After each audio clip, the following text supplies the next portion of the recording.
an absolute delight to welcome you here to the Oxford Union for our second e-learning debate.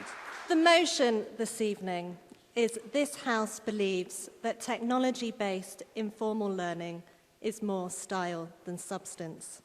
A thoroughly modern motion to be debating at one of the world's oldest universities, and yet I think it's a rather appropriate one, because Oxford is a place of quads, of high tables, and of common rooms, all designed for social gatherings that facilitate informal learning. The public, they don't want to think about it.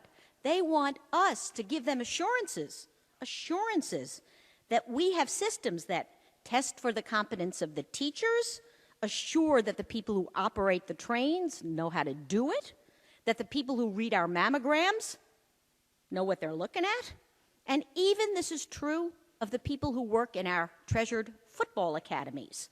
We want to know that they know what they say they know.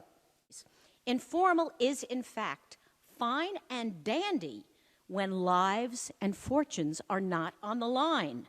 When they are on the line, perhaps informality is okay if it's not your life or your fortune.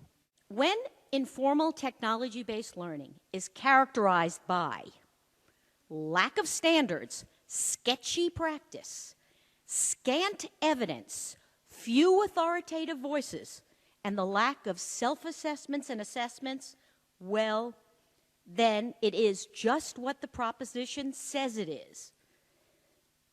Informal technology-based learning is more form than substance.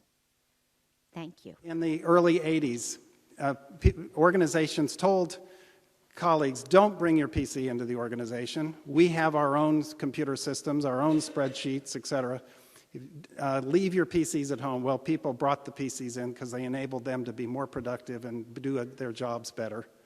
Today, people in organizations are looking around, and educators and CLOs and others are looking around, and they're seeing their colleagues getting online and working on a social network or helping to create software for somebody. They're going, what's going on here? What's going on is that individuals are empowered by the technology, and they can go where they want to go online for information that they can trust and that will enable them to do better work in their own context. So enabling their own productivity. So it's changing where we go for information and who we collaborate with, and it's breaking down the boundaries of existing institutions. And the trick is to figure out how institutions can understand that and capture the value of networked individuals, not to penalize and deride informal technology-based learning. I actually think it is so wrong-headed even to use the term informal. I mean, seriously, not only do I think it's wrong-headed, I think it's arrogant, and I think it's irresponsible. You know, most people believe that the majority of what we learn is done at work, at play, in life. And so just to use the term informal, you know, there's nothing, I assure you, informal about teaching a child not to touch a hot stove or teaching that same child to ride a bike. I mean, I assure you there is nothing informal about being able to sell or build something or bill it or ship it. You know, this is very, very formal. And so just the whole notion of calling something informal, I think, dampens down our wisdom and our ability to really do the hard work. Questions that business is asking us, so they're not asking us to create a leadership development program and make it, you know, informal from formal. They're basically saying, as Allison said, put all this thing together in thoughtful, deliberate, intentional frameworks that you study and get proven so that you can actually do what the rest of the world has done and leverage technology to help people learn better.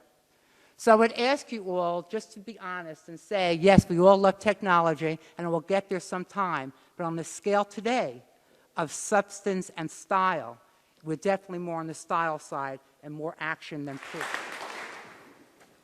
This House believes that technology-supported informal learning is more style than substance.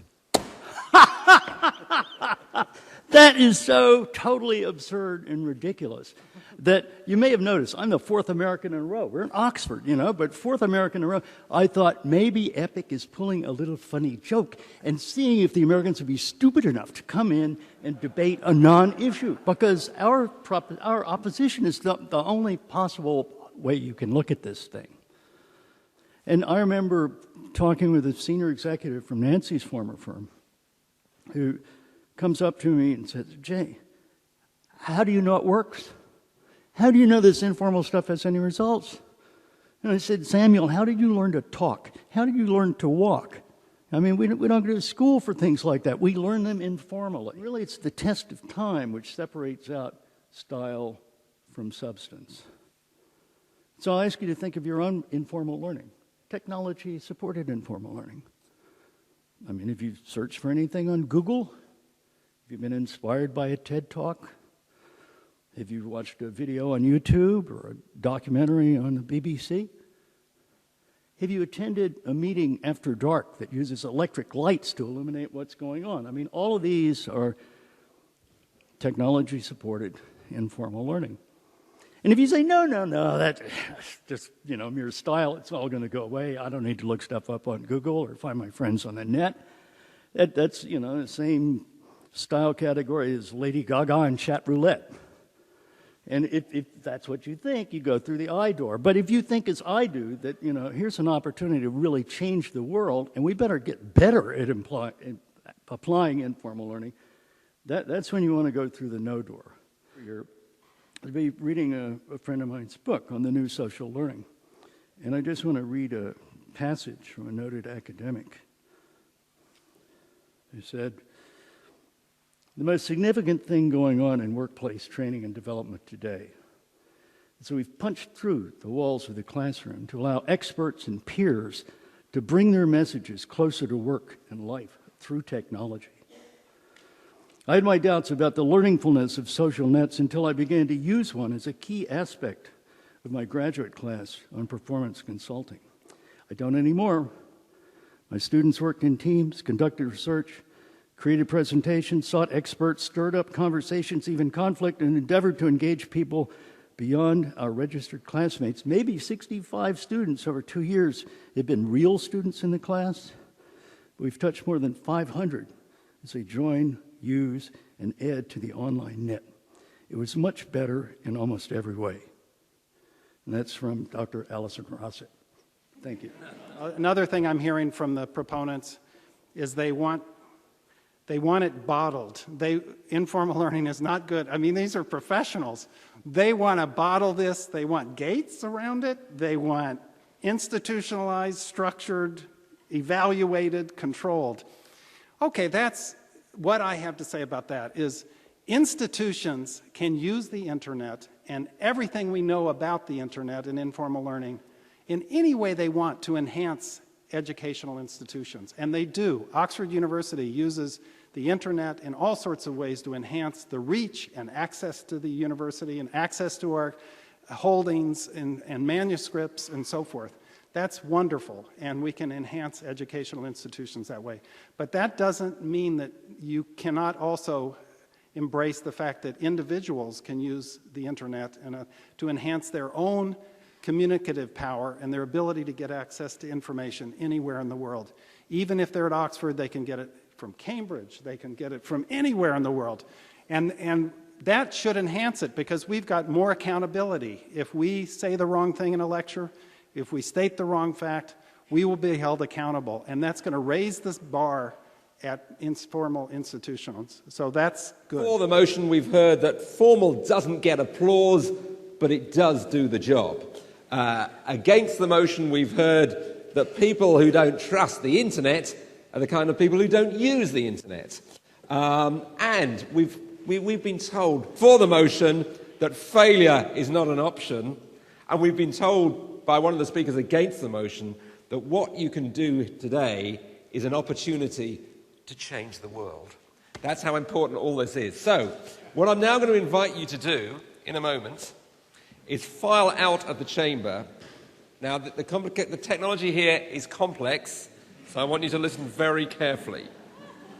If you're downstairs, You go through the right-hand door if you want to vote in favour of the motion, the ayes, or the left-hand door if you're one of the noes. And a reminder again, the motion is this House believes that technology-based informal learning is more style than substance. So if you believe that, you're an aye, and if you don't believe it, you're a no. And if